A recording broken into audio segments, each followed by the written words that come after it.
Welcome everybody to our first MBIS Ask Me Anything series of the year. The AMA series is presented by the International Mind Brain Education Society with the aim of building connections among MBIS trainees and non-trainee practitioners and researchers, and support the translation of research into policy and practice. You may have seen some AMAs a few years ago. There was a little bit of a pause because of COVID, but we're really excited to get this up and going again. Yeah, and so we'll just introduce ourselves really quickly. My name is Kristen Simmers. I'm a PhD student at the University of Connecticut. I was a teacher for 16 years. I've been interested in MBE just about as long, and studying the learning sciences, and currently the co-president of the MBIS trainee board. And I'm joined by Sarah Gilmore. Do you want to introduce yourself? Hi, everybody. I'm Sarah Gilmore. I'm also a PhD student at the University of Connecticut. I was also a teacher for almost as long as Chris, 15 years in the international circuit. And I am the Policy and Practice Chair of the MBIS Trainee Board. And we're also joined by Sylvia up there, who is the other co-president of the trainee board as well. So I'm really happy to be joining you here. Yeah, and so we wanted to start with just letting you know what to expect with these sessions. First of all, they're very casual. We really want this to be a collaborative space where people are able to ask questions, make connections, and possibly even build partnerships that could continue on beyond this space. So the sessions will be recorded and they'll be shared on a YouTube channel later. So watch out for that announcement. We'll try to get it via email and on our website and Twitter. And we are so fortunate to have 2 ASL interpreters with us here today, and live transcription is also enabled. So please take advantage of those services if they're helpful for you. The interpreter should be pinned, but if you need to do that for yourself so you have a better view, please go ahead and do that. And so you know the format of these AMAs. They're going to be brief. It's 45 minutes total, and we're going to start with a 15-minute presentation from the speakers, and where they'll share their work, and then it'll be followed by a 15-minute facilitated discussion with some of the questions that we generated ahead of time, and then we'll open it up for a 15-minute Q&A with any participants. So please feel very invited to make use of the chat. If you have questions you already know you want to talk about, drop them in the chat now. Sarah and Sylvia are going to do their best to monitor the chat during, and then we do have to limit it also to the time frame that we shared ahead of time, but I'm sure people would be open to, if you want to share email and continue contact. We really want to use this platform to be able to make some connections within the field. So with that, we'll get started with just introducing our speakers. You may have seen on the email that Shawna Angelo is the Science of Teaching and Learning lead in a rural public K-12 school district, where she works collaboratively with teachers to make complex science understandable, accessible, and practical to the classroom. The goal of this initiative is to build a bridge between research and practice, where teachers are active agents and have an elevated voice in the process of leveraging brain science to enhance learning. She has a bachelor's in occupational therapy from Colorado State University and a master's in mind brain education from Harvard Graduate School of Education. She's the 2022 recipient of Transforming Education Through Science of Learning Award, sponsored by Learning in the Brain. And this is kind of an MBIS conference bridge, because Sarah, Shawna, and I were together quite a lot in the last MBIS conference in Montreal, and we hope to continue that moving forward in next year's conference. So very lucky to have Shawna here, and we're lucky to be joined by also an administrator that helps to make this work happen. So we're also joined by Kurt Clay, who began his work in education 26 years ago, specializing in mathematics education. After many years in the classroom, he transitioned into a building administrator principal role, working in all 3 levels of public education, so elementary, middle, and high school. He has been in his current role as an assistant superintendent in Delta County School District for 11 years, and he has played an integral part in implementing MBE in a public K-12 school district. So anyone working in the field knows how rare that is, to be able to be implementing this stuff at such a large scale. So we're very excited for Shawna encourage to share some of what they've done. And please, everybody in the audience, no matter your hat, if you're a researcher, if you're a teacher, if you're a student, please feel very invited to share your questions as we go, and we'll do our best to address those by the end. So Shawna, off to you. Great. Hello and welcome everybody. Thank you for joining. So yes, my name is Shawna Angelo. I work in a unique role called the Science of Teaching and Learning Lead. We are a public K-12 school district in Western Colorado with about 5,000 students and about 350 teachers. So yeah, I started my work as an occupational therapist. I worked both medical based, I worked education, and through that work, I spent about 15 years in that space. And I just felt like I wasn't quite getting the answers that I wanted. I felt like we could do more, that I wanted to understand more. I became really interested in the brain and worked a lot in traumatic brain injury. And just really, I felt like there was better answers out there and I couldn't quite grasp them. And so in 2018, we uprooted our family, moved to Boston, and I went back to school and enrolled in the mind-brain education program at Harvard. And so a couple of my favorite classes there was the Science-Driven Innovation class by Jack Shonkoff. He has a pediatrician background, and he is the director of the Center on Developing Child. And so that was really a great 4-month time period where we really dove into, if you are working in the science-driven innovation space, what are the steps to process that and facilitate that and take next steps in that? Another one of my favorite classes there was Cognitive Science for Teaching and Learning by Tina Grotzer. And again, she had each week in that class breaking down a different topic. Conceptual understanding, mindsets, analogy, teaching for understanding. So lots of different concepts around cognitive science and how do we apply that for teaching and learning. So from there, I wrapped that program up. I came back to Delta where we really started what as we all know is probably the hard work, even in a role where we have designated specific time and resources to it. What are the steps we take and how do we go about doing that? So I want to share a quote from Carl Hendrick and Robin McPherson's book, What Does This Look Like in the Classroom? And how do we bridge the gap from research to practice? So they state, we have learned more about how the student learned in the past 30 years than in the previous 300, yet we still struggle how to translate that research into practical use in the classroom. We know, for example, that limitations of working memory can negatively impact students' learning on a range of levels, from behavior to basic misconceptions. But what practical use is that when you're facing a tricky group of teenagers the last period on a Friday? And so as we've dove deep and even had dedicated time, it's like knowing how working memory works versus how do we use that information as a classroom teacher, and what does it look like? What do we change in our classrooms tomorrow? So those are the questions that we're trying to answer with this work. So I'm going to shift gears a little bit and just share a little bit about how we've gone about that. So I see Glenn Whitman on here, and he has been a part of this process. We contracted with them and started out with kind of an umbrella initiative with him and Ian Kelleher's book, NeuroTeach, Brain Science in the Future of Education.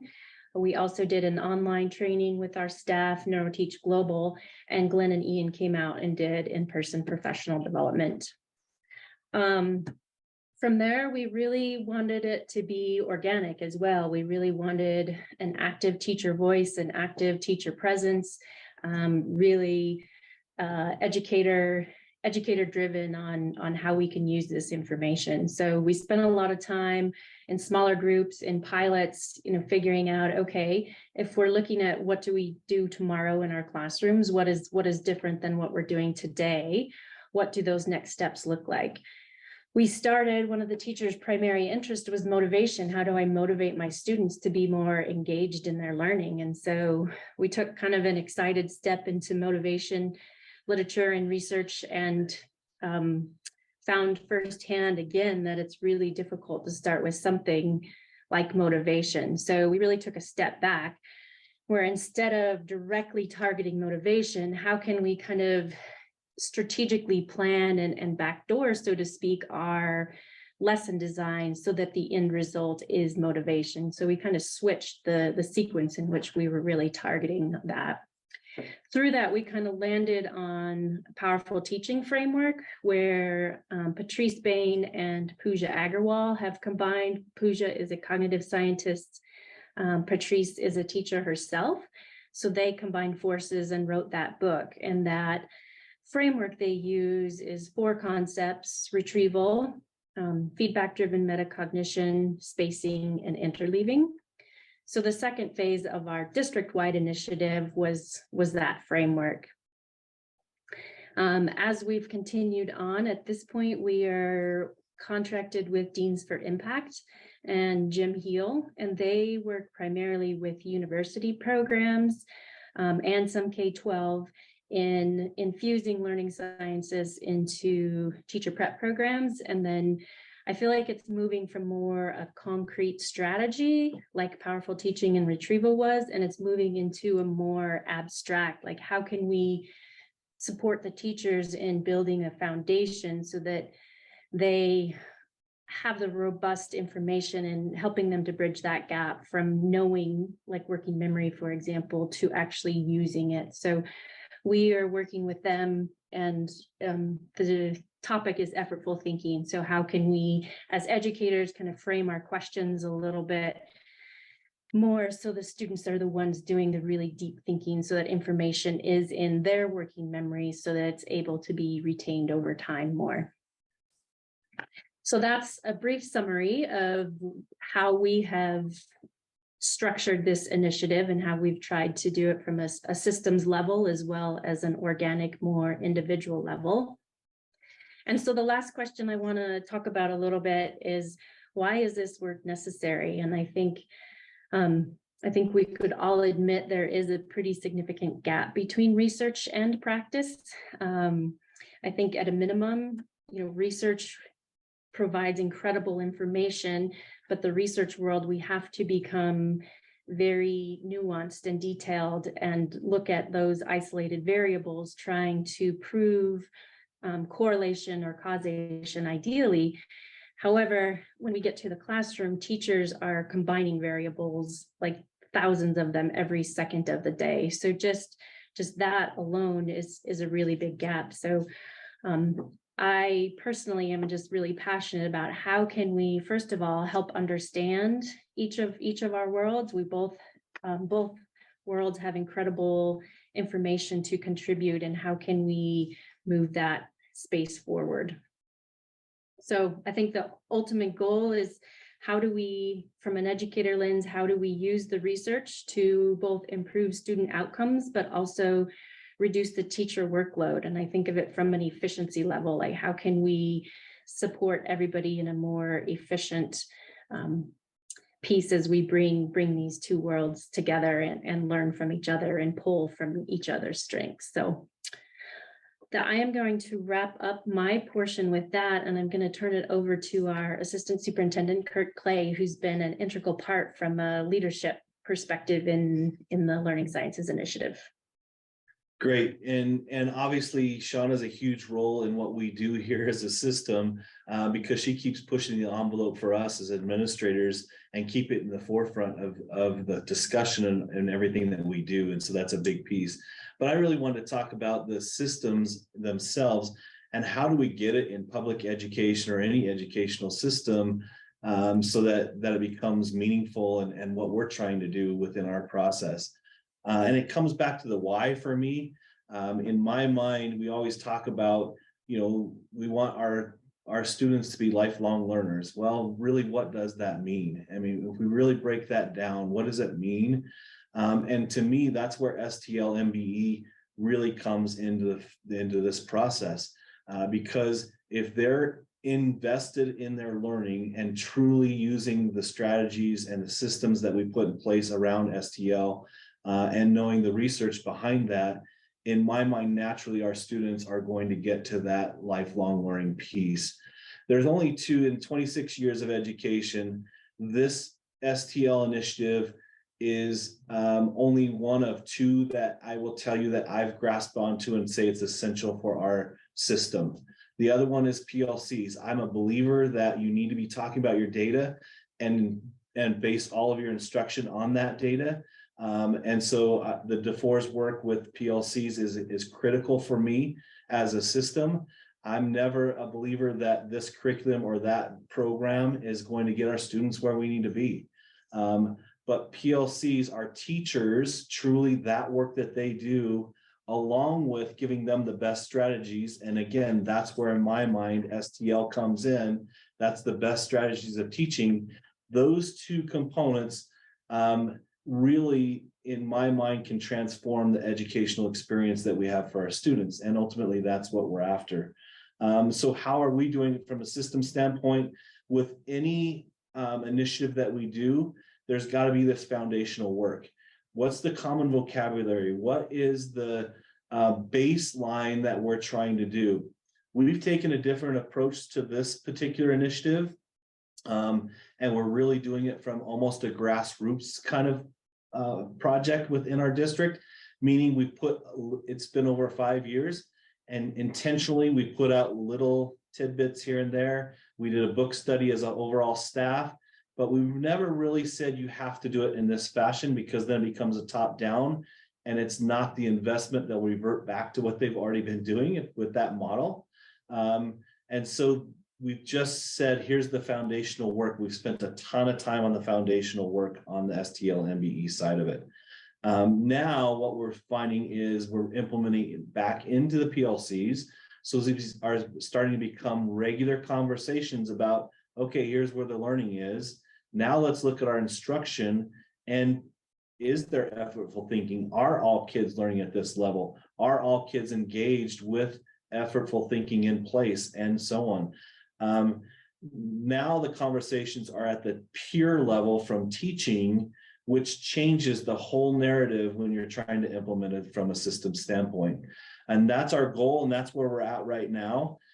We have teachers, I will tell you, we're not perfect, but I will tell you that overall we've moved the ship there, but we also have some support rafts that are going and way ahead of us. And so those people that are out there in front, we're letting them go. And they're bringing our others along through that PLC process and that conversation process.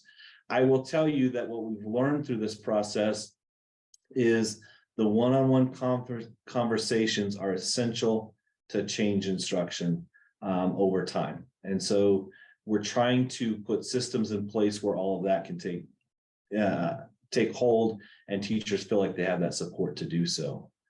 So I'll stop there. I could talk about it all day, but I really want to have questions that you have answered from a system standpoint as well. So yeah, thank you so much. And participants, please feel very invited to drop your specific questions in the chat. We're going to do our best to keep the time to make sure we have time for that. And we were going to start with asking you to share some of the biggest successes that you've seen. And I think we know that you have great things to share. And I actually want to skip ahead of that and kind of dig into the meat of some of the things that you touched on, like why this research to practice is so challenging. Shawna mentioned, the idea that researchers on the whole, I use the same phrase, researchers isolate variables and teachers are combining them. So I would love to hear either of your perspectives on two things. One, what do you think from your perspective makes this translation work from research to practice so challenging? And what things do you think are needed to support teachers in their implementation? The idea of PLCs is so wonderful, and a common vocabulary is wonderful. And I think a lot of people can probably relate to early adopters and kind of those people who are off and running with it. And I love the idea of PLCs as kind of like peer mentoring to help make sure everybody moves forward. But either one, Shawna or Kurt, would you like to speak to what you think makes the research to practice so challenging, and what supports you would recommend, or maybe you've seen success with in helping teachers to implement MBE research? I think from my perspective, we have research and we have educators, and there's a humongous space of translation. Like, what specifically do we do? Like, I like the example of, from a science perspective, we understand working memory, but how do teachers use working memory to help students work through the quadratic equation. And so like just that question alone really highlights there's a really big gap.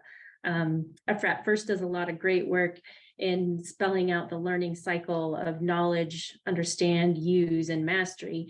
And so that gap between understand and use is significant.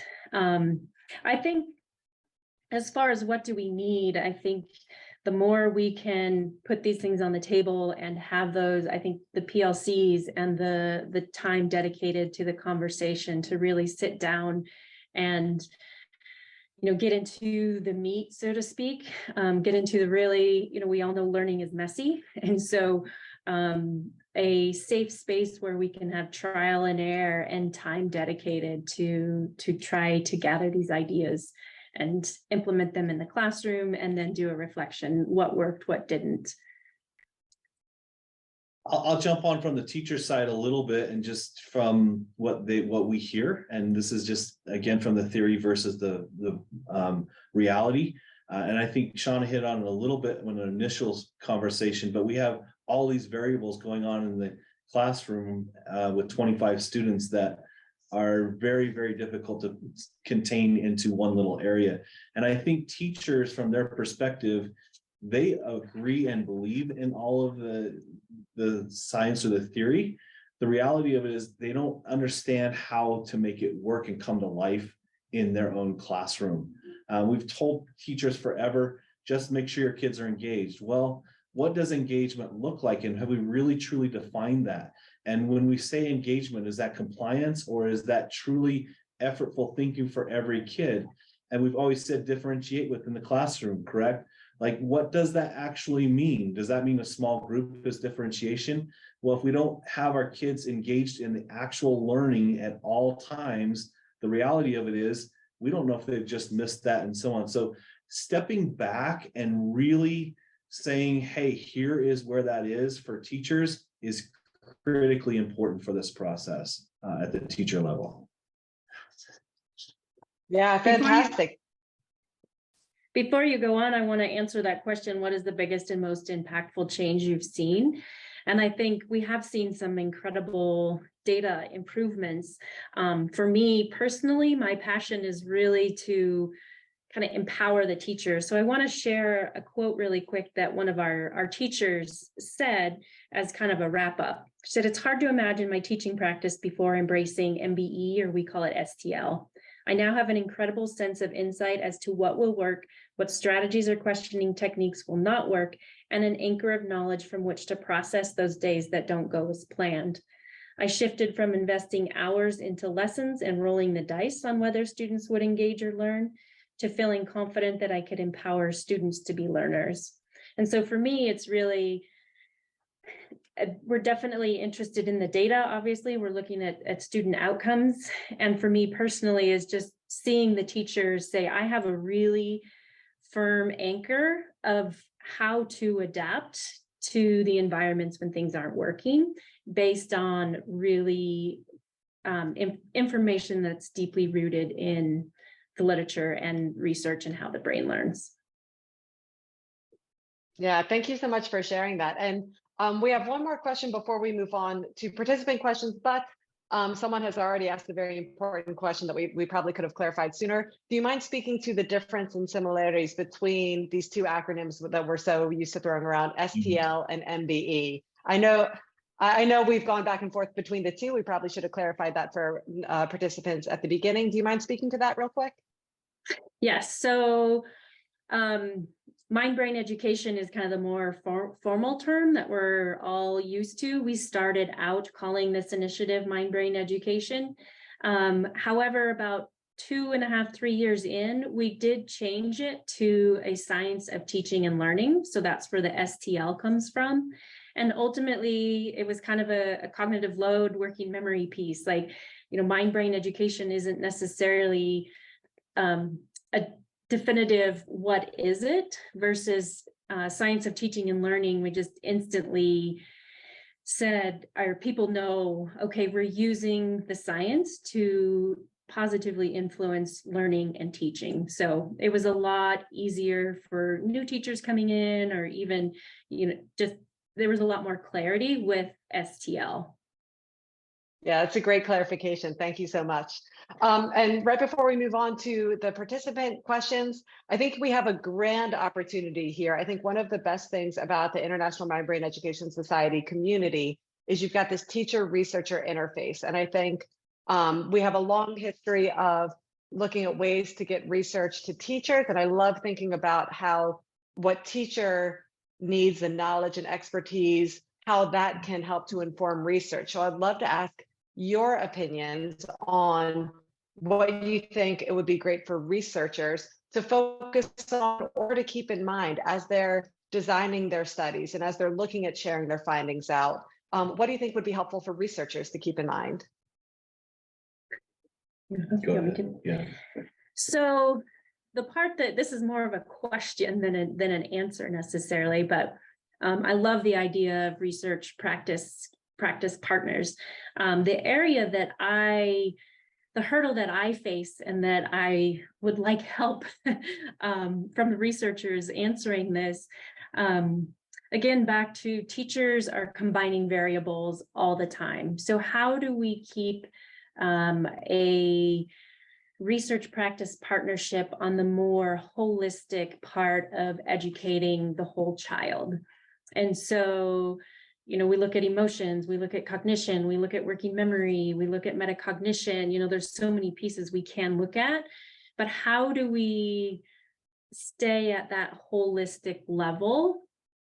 Because the teacher is processing at that holistic level every single day, all day. And so that's not an answer. It's more the question that I think of myself.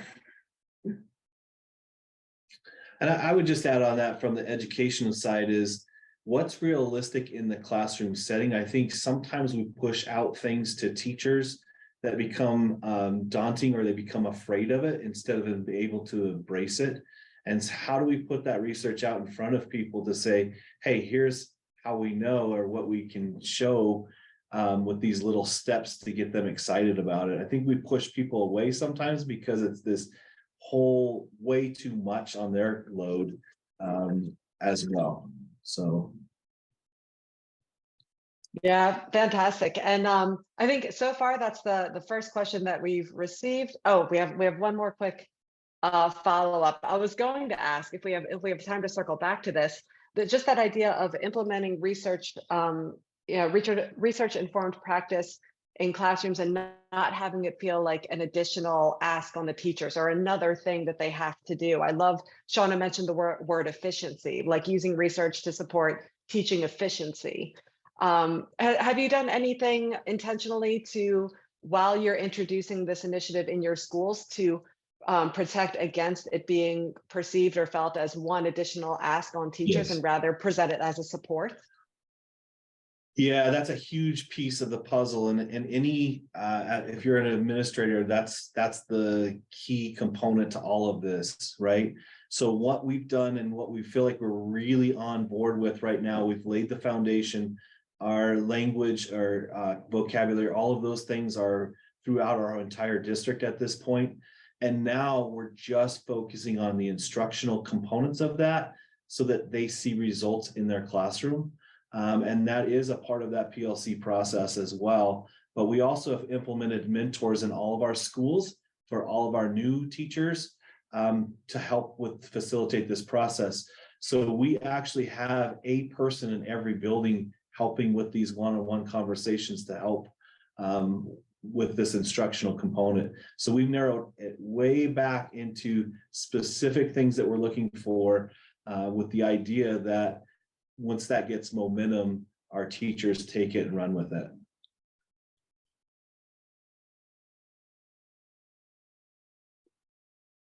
Yeah, fantastic. I think Sarah's going to act as the voice for the chat participants. Yes? Yes, we've got some questions in the chat, and we do have time still if anyone wants to add any more in. So the first question that you've already addressed, this difference between the relationship in STL and MBE, but Rachel, if you feel like you still have any more questions about that, please do ask for clarification, okay? Another quick question, Rachel would love to speak with her county administrators regarding implementation. What data do you have to show differences that have been made in student achievement since implementation? That's a great question. We have individual teacher data that we've been tracking for our people who have really taken this on over the past 4 years. We're showing great strides with those individual teachers, and we're just taking that data against their own data from year to year and where they've progressed within. And we're seeing almost a 30% increase in most of that data. Some of it not quite that high, but we've seen an increase in every one of those people who have really bought into this process. I will tell you this, that Shawna's almost sick of me now, because the data part of it is so critical to this process as we push it out into a bigger scale. And I'm always asking, like, what's the data? Where are we at with the data? And to a point where she's like, okay, enough already about the data. So we don't have, I will tell you that we haven't scaled it out to where we want it to be yet on the data side. But all of the data we're tracking right now with individual teachers is coming back very, very positive. Excellent. And we have a question from Kay, who's asking, are there circles under our STL/MBE umbrella that look at physicality, physiology, emotional and nutritional connection to optimize classroom learning? Yes and no. So in between OT and MBE, I was the health and wellness coordinator. So I did a lot of work with physical health, exercise. The nutrition piece, I didn't dive into specifically. I know there's an incredible amount of research. Part of our health and wellness work did include farm to table in particular, and fruits and vegetables and education around that, but we didn't dive really any deeper than that. I think as a district, though, I will tell you that part of the reason why we like the STL component is because we are a district who really has the mission and the initiative to look at the whole child. In fact, we have a full document that brings STL into that with the whole child in place. And so this still hits all of those issues. We need to make them more robust, I would say, with our process.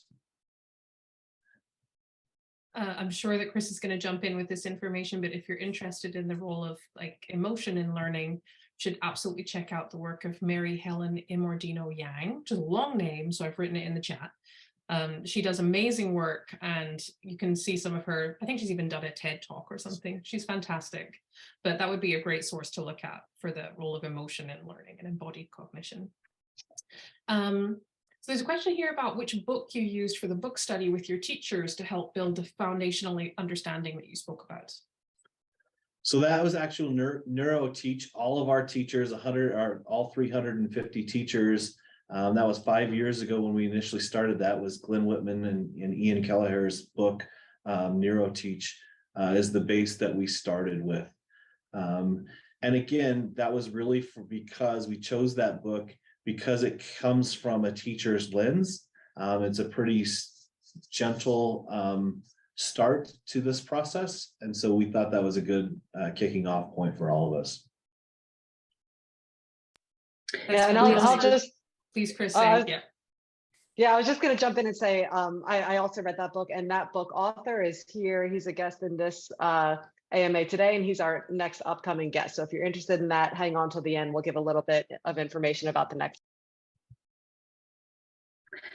Powerful Teaching was the next one we used. It's a learning science subtitle that has left my mind at the moment, but it's Powerful Teaching by Pooja Agarwal and Patrice Bain. And then another resource we've used, we didn't put this out in a district-wide initiative, but it was a class that we offered for everybody, was How Learning Works by John Almarode and Fisher and Frey. And we took that and we embedded even more of the science and the why behind that. And that was a great resource as well. it's a playbook, so it's really interactive, and it does bring a lot of the learning science principles together and get to an application point of view. So we really enjoyed that. And then Deans for Impact is the organization that we've been working with for effortful thinking. Shawna, could you say the name of that last book again? I didn't hear it while I was getting the link for Powerful Teaching. How Learning Works. I will find that. Put it in the chat for everybody. John Almarode. Thank you. A question here about how is data about STL outcomes collected? This is a big question, I think. What forms does the data collection take? And after collection, what kind of analytics is done to make sense of it at the student and teacher outcomes? So currently we have benchmark tests within our curriculum. And currently we're using those as our biggest data that we're collecting, because it is a neutral test. It's not written by the teacher. And we give those quarterly. And so what we're currently doing is with individual teachers, again, it's not the same cohort. And so that's where the data gets a little bit jumbled, but we're really looking at it from the last 3 years and each of those quarters to see if our kids overall have gained a better understanding for that data from the year before. So we're really critically looking at it from just a teacher's lens and what they are teaching in that subject matter versus looking at a kid over time. We have not dove in on that piece of it at this point. So does that answer that question? I don't know. Feel free to ask more about that if you want to. I think it ties in again with another question that was further up the chat that I had missed, of the question of what are you using as your outcome measures? So our asker was saying this has been a point of contention at her school because, or their school, as sometimes data in a school can be reduced to standardized test scores. I think this is a huge topic, right, on how we decide whether or not an educational intervention is quote unquote working. Sure. Yeah, I think that we also use surveys as a big piece of that as well. And our surveys are around our student learning or liking that particular class. And so we do a big survey every year to find out where that teacher is and the kids' acceptance in that class. And it talks about things like their learning levels and you know, their engagement and why they want to be a part of those classrooms. And so that's a big component of the data as well.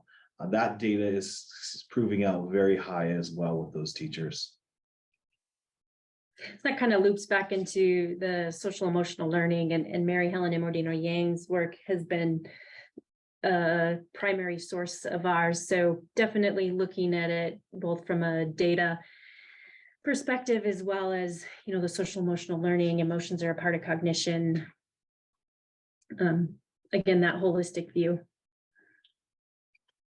Mona is just asking a follow-up question on the analytic methods that you use. So you mentioned surveys. I'm assuming, is that a mixed methods kind of approach, using kind of some quantitative measures and also some qualitative measures of the open-ended responses, or what were you doing with your survey data? Yeah, I would say it's both, and it's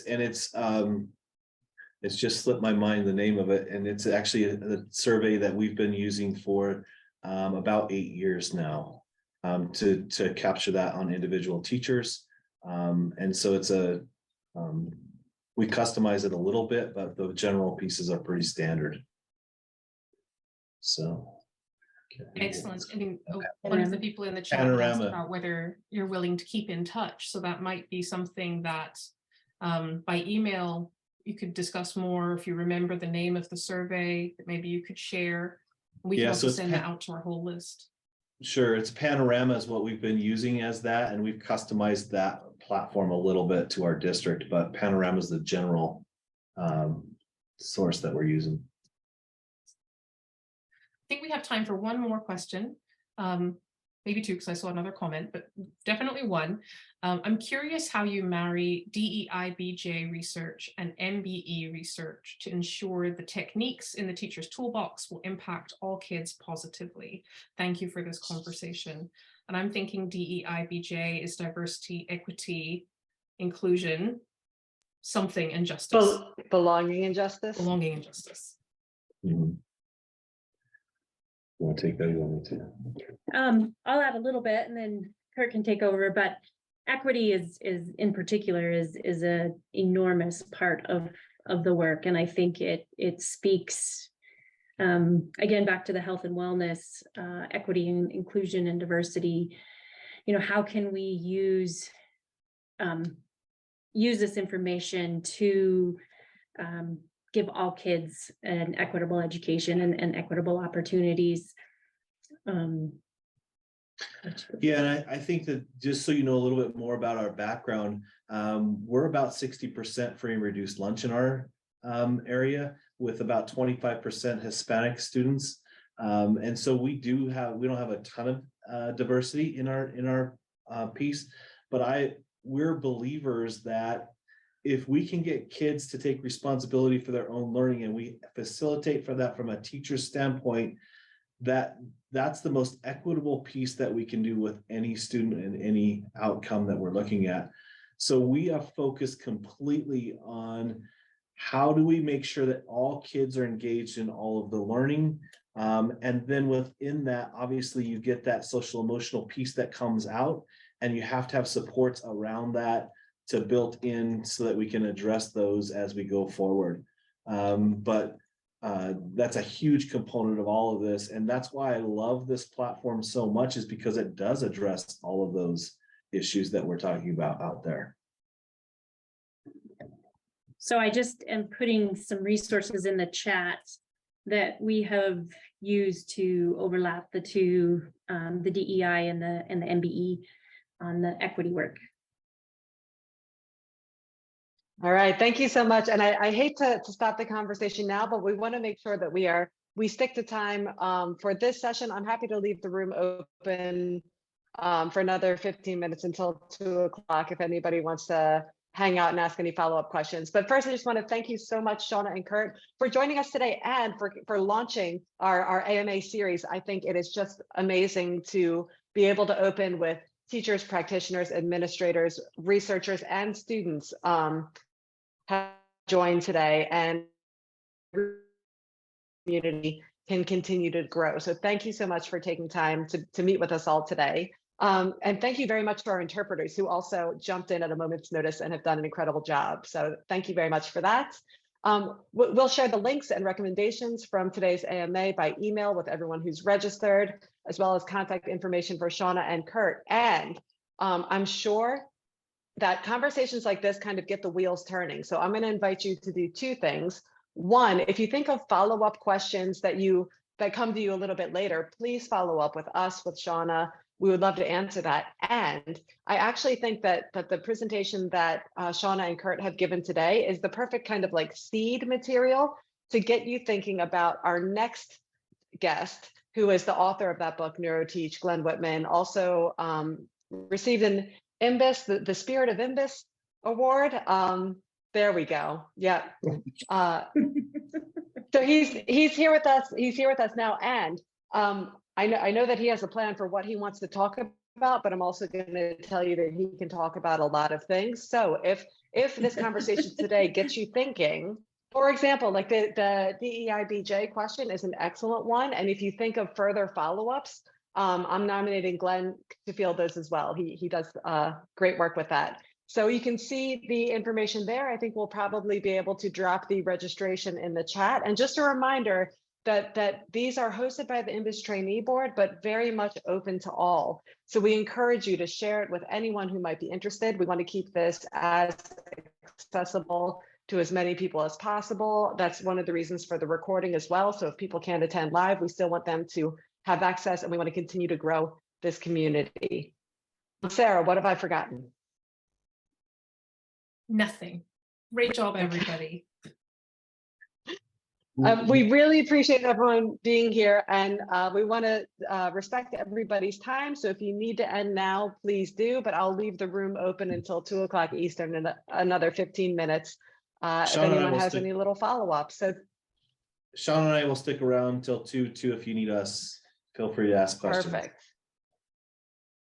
Thank you so much. And thank you to all the participants. We were so happy to see such a good turnout for today, and we hope this continues to grow. Thank you.